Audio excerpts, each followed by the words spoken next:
योभन्दा अगाडि भिडियोमा हामीले प्रेसर डेप्थ रिलेसनको बारेमा कुरा गरेका थियौँ, जुन भनेको हाम्रो के हुन्थ्यो P = रो जी जेड हुन्थ्यो। यसको हामीले प्रुफ हेरेका थियौँ। आजको भिडियोमा हामी पास्कल्स लको बारेमा कुरा गर्छौँ। पास्कल ल भनेको के भन्दाखेरि हाम्रो स्ट्याटिक फ्लुइड, हाम्रो कुनै पनि भाँडोमा यदि स्ट्याटिक फ्लुइड छ भने हाम्रो के हुन्छ भन्दाखेरि अल डिरेक्सनमा प्रेसरको भ्यालु चाहिँ बराबर हुन्छ। भनेको एक्स डिरेक्सनमा भएको प्रेसर = वाइ डिरेक्सनमा भएको प्रेसर = हाम्रो के हुन्छ जेड डिरेक्सनमा भएको प्रेसर हुन्छ। यो भनेको हाम्रो के हो पास्कल ल हो। It state that the pressure or intensity of the pressure at a point in a static fluid is equal in all direction, जुन भनेको हाम्रो के हुन्छ px = py = pz चाहिँ हुन्छ।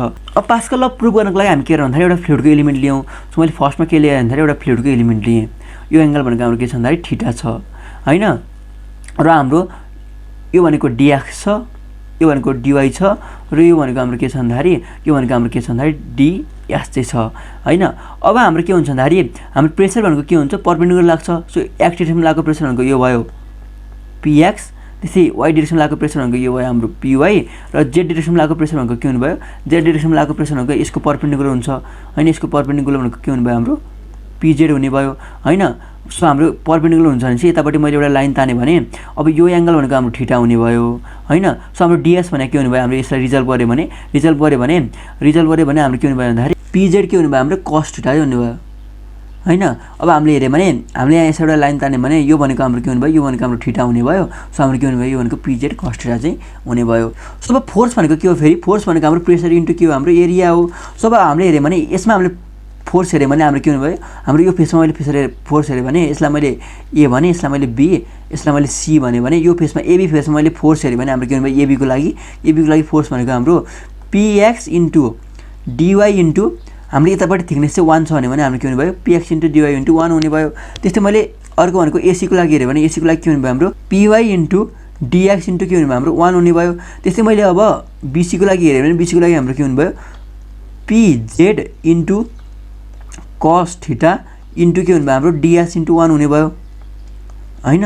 सो यसरी चाहिँ हामी के गर्छौं भन्दाखेरि हामीले हरेक फेसको लागि चाहिँ फोर्स निकाल्यौं। अब हामी यसको डेरिभेसन हेरौं। Consider an arbitrary fluid element of with shape in a fluid mass at rest as shown in figure.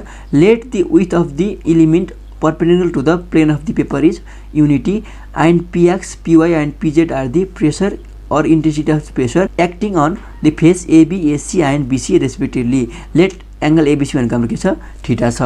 Then the force acting on the element are एउटा भनेको हाम्रो के हुन्छ pressure force normal to the surface हुन्छ। अर्को भनेको हाम्रो के हुन्छ अर्को भनेको हाम्रो weight of the element in vertical direction हुन्छ। अब मैले फोर्स अन द फेस हेरे भने हाम्रो force on the face AB भनेको सिम्पली के हुन्छ px into area of the face AB भनेको हाम्रो के हुन्छ px इन्टु dy * 1 हुन्छ। त्यस्तै फोर्स अन द फेस मैले एसी हेरे भने के हुन्छ हाम्रो py इन्टु dx इन्टु के हुन्छ हाम्रो 1 हुन्छ। फोर्स अन बीसी भनेको हाम्रो के हुने भयो pz इन्टु ds इन्टु के हुने भयो हाम्रो 1 हुने भयो। फेरि हाम्रो ds भनेको के छ ds भनेको चाहिँ हाम्रो के छ भन्दा dz cos थीटा चाहिँ छ। अब वेट अफ द एलिमेन्ट भनेको हाम्रो के हुन्छ वेट अफ द एलिमेन्ट भनेको हाम्रो के हुन्छ भन्दाखेरि m इन्टु g हुन्छ। सो अब m भनेको के हुन्छ फेरि हाम्रो रो v हुन्छ इन्टु g हैन। सो रो g इन्टु हामीले भोल्युम हेर्यो भने भोल्युम भनेको हाम्रो के हुन्छ भन्दाखेरि यो भनेको हाम्रो के हो यो भनेको हाम्रो a हो, यो भनेको हाम्रो b हो, यो भनेको हाम्रो c हो। सो मैले अब यसको एरिया हेर्यो भने के हुन्छ हाम्रो एरिया भनेको 1/2 इन्टु ab इन्टु के हुन्छ हाम्रो ac हुन्छ इन्टु हामीले विथ भनेको कति कन्सिडर गरेका छौं विथ भनेको हाम्रो 1 कन्सिडर गरिरहेका छौं। सो हामीले यहाँबाट हेर्यौं भने हाम्रो के हुने भयो भन्दाखेरि सो वेट भनेको के हुने भयो सिम्पली रो जी इन्टु 1/2 इन्टु ab इन्टु के हुने भयो हाम्रो ac चाहिँ हुने भयो, जहाँ रो भनेको हाम्रो के रो भनेको हाम्रो डेन्सिटी अफ द फ्लुइड हो। अब हामीले फोर्सलाई एक्स डिरेक्सनमा रिजल्भ गर्यो भने हाम्रो के हुन्छ भन्दाखेरि px into dy into 1 minus pz into ds into 1 into sin 90 minus theta भनेको के हो हाम्रो cos थीटा हो इक्वल टु हाम्रो के हुन्छ 0 हुन्छ। So px into dy into 1 minus pz into ds cos theta equal to 0 हुने भयो। So px into dy into 1 minus फेरि अब हाम्रो ds cos थीटा भनेको के हुन्छ ds cos थीटा भनेको हाम्रो के हुन्छ भन्दाखेरि ab हुन्छ भनेको हाम्रो के हुन्छ dy हुन्छ। यो भनेको हाम्रो ds छ यो भनेको हाम्रो थीटा छ।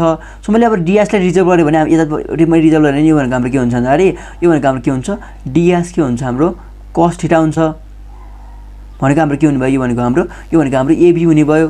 सो हाम्रो ab भनेको के हो भन्दाखेरि हाम्रो dy हो फेरि हैन।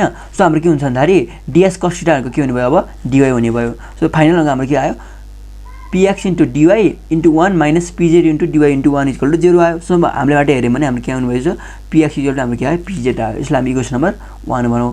सिमिलर रिजल्भ इन वाइ डिरेक्सनमा रिजल्भ गर्यो भने हाम्रो के हुने भयो P into dx into 1 minus PZ into हाम्रो के हुन्छ डिएस साइन थीटा हुन्छ dS into cos 90 minus theta भनेको साइन थीटा हुने भयो minus dx into dy upon 2 into 1 into rho into g यो भनेको हाम्रो के भयो वेट भयो इक्वल टु 0 त्यहाँबाट हेर्दा हाम्रो के हुने भयो P into dx minus PZ into D sine theta minus dy dx upon 2 into rho g equal to 0 आयो।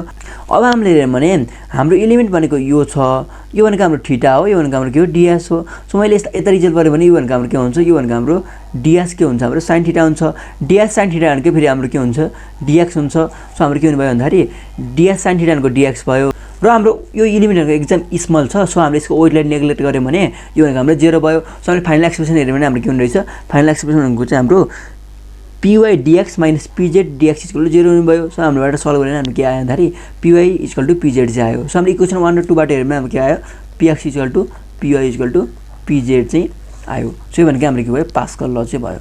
Above equation show that the pressure at the any point in x, y and z direction is equal. Since the choice of the fluid element was completely arbitrary, which means the pressure at any point is same in all direction.